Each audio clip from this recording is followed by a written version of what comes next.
Jr. We see Mel a lot on video. It's very rarely we're here. This is like an ESPN event when you're actually here. It's fun to be here. You understand people go bananas. And there's snow outside. No surprise on that, right? Surprise that I'm here, but no surprise with the snow. All right, we got the combo deal. All right, let's start with the Giants. And you have Rosen going there.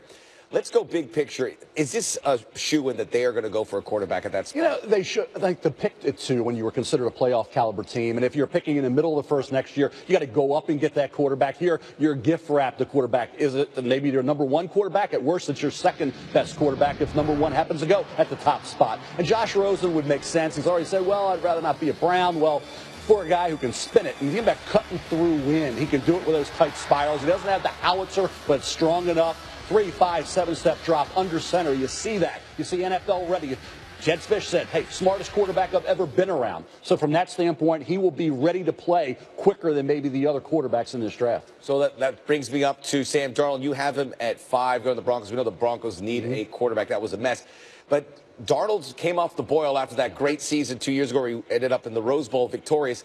Is he ready to go as an NFL quarterback? You would think not. I mean, at Ohio State, basically overmatched them. And you could say, well, the supporting cast got to it. No, there was unforced errors in that game. You know, he missed an open receiver. He had the fumble. And I think what he's got to do, ball security-wise, decision-making-wise, be a little better. There, rolling out, he makes wow splash plays. There's no question he deserves to be in that discussion. I thought going into the year he would be number one by a mile.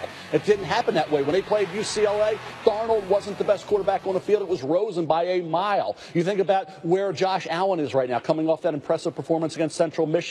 Right now, Sam Darnold, I think, is going to have a battle on his hands to try to recapture what we thought going in and maybe become the first quarterback off the board. 3 and 4 looms large as you have 1 and 2 going to quarterbacks. If Darnold doesn't come up there to that 3 spot, do you anticipate, is that the spot where someone jumps up to get a quarterback? Yeah, I really believe there's a couple spots. I think 13 where the Redskins are picking, if they feel like, okay, we're moving forward with Kirk Cousins, maybe they don't take Baker Mayfield, maybe that's a spot where somebody gets in there and takes a quarterback. And I think Buffalo at 21 and 22 had the ammunition to move up maybe. Remember, they got that pick because of the deal with Kansas City that allowed the Chiefs to get Patrick Mahomes. Maybe Buffalo feels a need to jump up if Darnold drops just a bit. And Baker Mayfield is going to be the wild card from Oklahoma. I haven't gone 13 to Washington. You know, what happens at the Senior Bowl is going to be important. Moving through the draft process, Baker Mayfield is going to be. It's going to be interesting to see whether he moves up or he slides back just a bit. And free agency, this is fun. Oh, yeah. Hey, don't go anywhere. Just stay here. And if you want, as an added bonus, I'll bring Todd McShay in. That's happening, by the way. Yeah.